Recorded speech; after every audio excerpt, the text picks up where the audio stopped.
کے باوجود بھی میرا کاروبار تو چل رہا ہے، میں سودی کاروبار کر رہا ہوں، لوگ تو میری عزت کر رہے ہیں، مسجد کی کمیٹی کا میں صدر بھی ہوں، میں معززین شہر میں شامل بھی ہوں، لوگ مجھے جلسوں میں مہمان خصوصی بھی بلاتے ہیں، میں ایم پی اے بھی منتخب ہو گیا ہوں، مجھے وزارت کا قلمدان بھی سونپ دیا گیا ہے۔ وہ میاں اللہ کی نظر میں ان چیزوں کی اہمیت ہی نہیں ہے۔ یہ چیزیں ہوتی کیا ہیں؟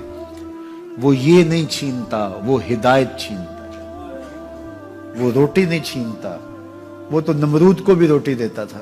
اس نے کبھی سورج کو منع نہیں کیا کہ اس کے گھر میں روشنی نہ کر، یہ حامان کا گھر ہے، یہ قارون کا گھر ہے، یہ میرے دشمنوں کا گھر ہے، اس کے گھر میں روشنی نہیں ہونی چاہیے۔ چاند کو کہتا ہے اپنی کرنیں بکھیر، سورج کو کہتا ہے اپنی روشنی بکھیر۔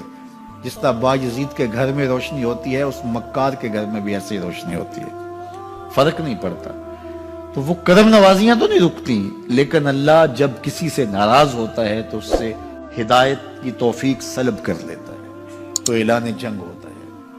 تو پھر وہ ٹکرے بھی مار رہا ہو تو اس کی رسم کی نماز ہوتی ہے، اس کا ماتھا جھک رہا ہوتا ہے، دل نہیں جھک رہا ہوتا، کیونکہ ہدایت سلب کر لی گئی۔ جب اندر سے روح ہی نکال لی جائے تو باقی بچتا کیا ہے؟ یہ بات ذہن میں رکھیے گا کہ اللہ تعالیٰ جل شانہ نے ہمیں جن کاموں سے روکا ہے، جن کاموں سے منع کیا ہے، ان کاموں کے کرنے میں ہمیں کبھی بھی بھلائی اور خیر نہیں مل سکتی۔ یہ ہم جب اچھی طرح سے ذہن نشین کر لیں، اگر اللہ پر ہمارا یقین اور یقیناً اس پر ہمارا ایمان ہے، تو پھر وہ امر جو اللہ کی طرف سے جن سے روک دیا گیا، تو ہم کبھی بھی ان کے قریب تک نہ جائیں، اور جن کاموں کے کرنے کا اسے حکم دیا گیا اس کی حکمتیں نہ بھی ہمیں معلوم ہو۔ آج جدید سائنس تحقیقات کرتی ہے تو ہمارے سامنے آتا ہے کہ وضو کے کیا فوائد ہیں۔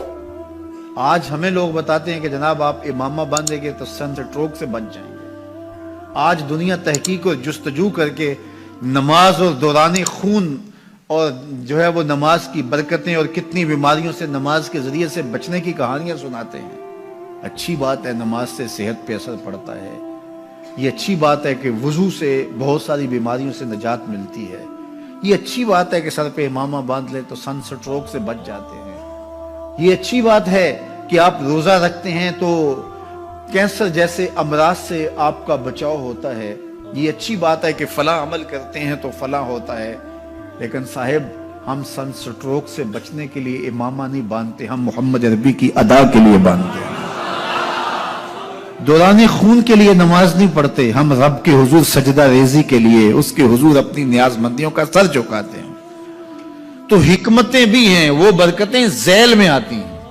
تو یہ بات ذہن میں رکھیے گا۔ غزنوی کا وزیر اس سے حسد کرتے ہوتے تھے کہ اس میں کیا خصوصیت ہے کہ بادشاہ اسی کو اہمیت دیتا ہے۔ ایک دن بادشاہ نے کوئی تربوز کاٹا، کوئی خربوزہ کاٹا یا کوئی اور ایسی چیز تھی، تو جس کو بھی دیا تو وہ کڑوا تھا، تو اس نے چوہی چکھا تو پھینک دیا، اور پھر بلایا یاس کو اور اس کو کاٹ کے اس کی پھانک دی، تو ایسے لطف سے کھانے لگا کہ جیسے اس سے لذیذ کبھی پھل زندگی میں دیکھا نہ ہو۔ تو سارے اندر ہنس رہے تھے، ایک دوسرے کو آنکھوں سے اشارہ کر رہے تھے، یہ دیکھو بے وقوف۔ تو بادشاہ رک گیا اور کہا کہ ایاز، یہ جو فروٹ تم نے کھایا ہے یہ میٹھا تھا یا کڑوا؟ کہا بادشاہ سلامت کڑوا۔ تو کہا پھر اتنے ذوق سے کیوں کھایا؟ کہا کہ اس ہاتھ سے میں نے میٹھی نعمتیں کھائی ہیں، آج کڑوی ملی ہے تو تھوک دوں؟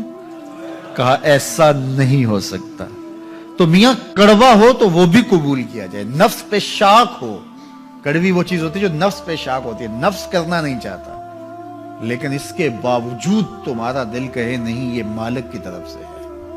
سخت سردی ہے، گرمی کی شدت ہے، پانی ٹھنڈا ہے اور موسم سرد ہے، پانی گرم ہے اور موسم بھی گرم ہے، رات کا پچھلا پہر ہے، تھکے ہوئے ہیں، لیکن آپ اس کے باوجود بھی اپنے رب کے حکم کو بجا لاتے ہیں۔ نفس پہ شاک ہے، لیکن سینے میں ٹھنڈ ہی نہیں پڑتی جب اس کے حضور سجدہ ریزی نہیں کر لیتے۔ تو اس کے حکموں کو بجا لانا اور اپنے نفس کو پیچھے کر دینا اور اپنی خواہشات کے گلے پہ چھری پھیر دینا اور مالک کی رضا میں اپنے آپ کو گم کر دینا، یہی زندگی ہے اور یہی بندگی ہے۔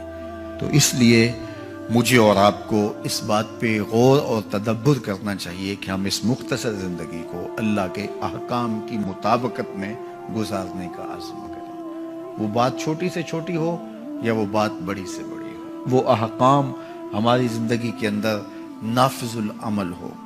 میں پھر وہ بات کہوں گا جو بار بار کہتا ہوں کہ میرے بزرگ ہم سے کہا کرتے تھے، یہ نہ ہو کہ لوگ تمہیں پوچھیں تم کون ہوتے ہو اور تمہیں بتانا پڑے کہ ہم مسلمان ہوتے ہیں۔ فرمایا کرتے تھے صاحب نہ کسی کو پوچھنا پڑے نہ تمہیں بتانا پڑے، تمہاری وضاحت، تمہارا طرز زندگی، تمہارا انداز معاشرت ایسا خوبصورت ہو، تم دور سے آ رہے ہو لوگ پہچان کے کہیں وہ دیکھو محمد عربی کا غلام آ رہا، تم شکل سے پہچانے جاؤ، تم کردار سے پہچانے جاؤ، تم وعدے سے پہچانے جاؤ۔ کتاب کا نام ہے بشر القیب فی لقاء الحبیب۔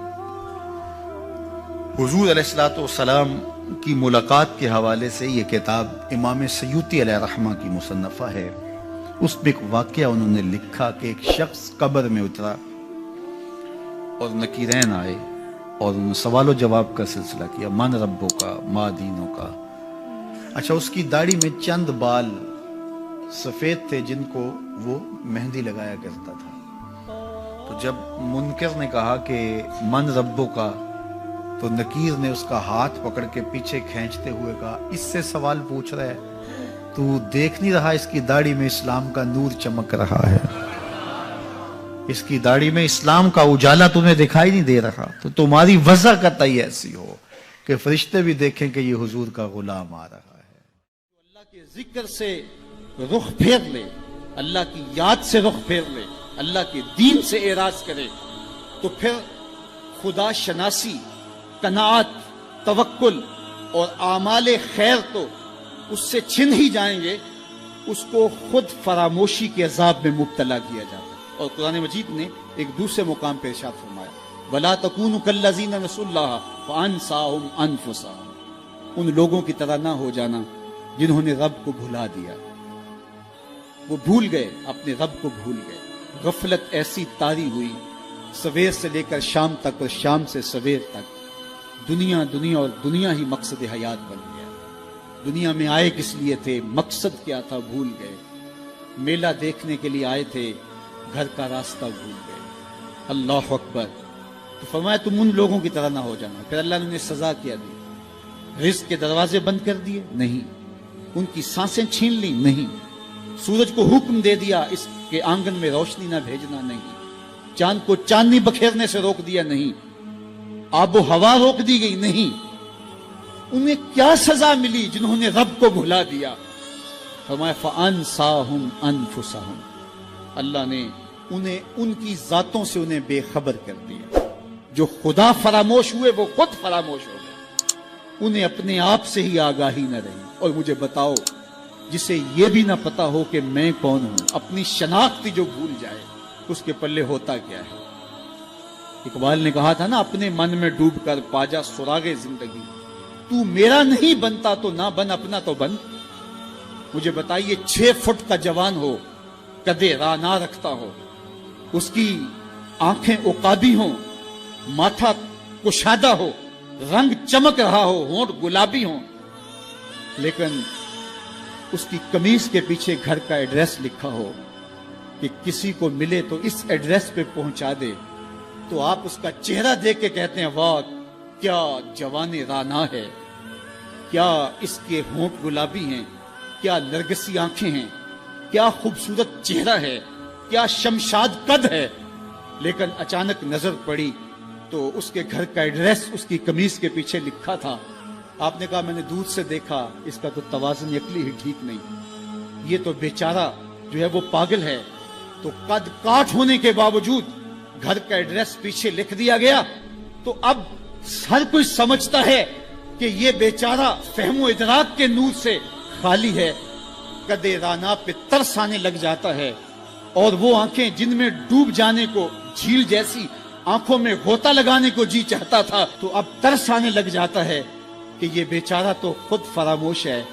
اللہ فرماتا ہے جس نے رب کو بھلا دیا، تم یہ نہ دیکھو اس کے بنگلے کتنے ہیں، یہ نہ دیکھو اس کے پاس کوٹھیاں کتنی ہیں، یہ نہ دیکھو اس کی چمکتی ہوئی کتنی لمبی گاڑی ہے, یہ نہ دیکھو کہ عالی نسب ٹاؤن کے اندر اس کا گھر ہے, یہ نہ دیکھو اس کا بینک بیلنس کتنا ہے, ہاں یہ بھی نہ دیکھو اس کے پاس وزارت کا قلم دان ہے, یہ بھی نہ دیکھو کہ یہ وزارت عظمیٰ کی کرسی پہ بیٹھا ہوا ہے, یہ بھی نہ دیکھو کہ اقتدار کی مستق پہ جھولتا ہے, یہ بھی نہ دیکھا ہو کہ یہ ڈائس پہ کھڑے ہو کے نعرے لگاتا ہے, لوگ آگے سے جواب دے کے واہ واہ کے ڈونگرے برساتے ہیں. کہا اس کی قمیض کے پیچھے لکھا ہوا ایڈریس پڑھ لو, فَأَنْسَاهُمْ أَنفُسَهُمْ, یہ وہ شخص ہے کہ جو اپنا پتہ بھول چکا ہے, جسے پتہ ہی نہیں کہ میں کون ہوں, اس دنیا پہ آیا کیوں, جو آ کے بھول گیا ہے اسے گھر کا رستہ ہی نہیں مل رہا, اور یہ بھاگا پھر رہا دنیا کے اندر.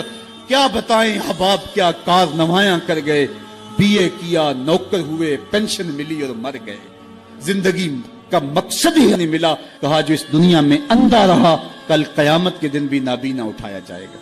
اس سے ان آنکھوں کی بے نوری مراد نہیں ہے, اس سے دل کی بے نوری مراد ہے. اسی لیے اقبال نے کہا تھا دل بینا بھی کر طلب خدا سے, کہ آنکھ کا نور دل کا نور نہیں ہے. آنکھ کا نور اور ہے, دل کا نور اور ہے. تو ہم دنیا کی مادی چمک کو دیکھتے ہیں. میرا مالک کہتا تمہارا دل ستھرا ہونا چاہیے.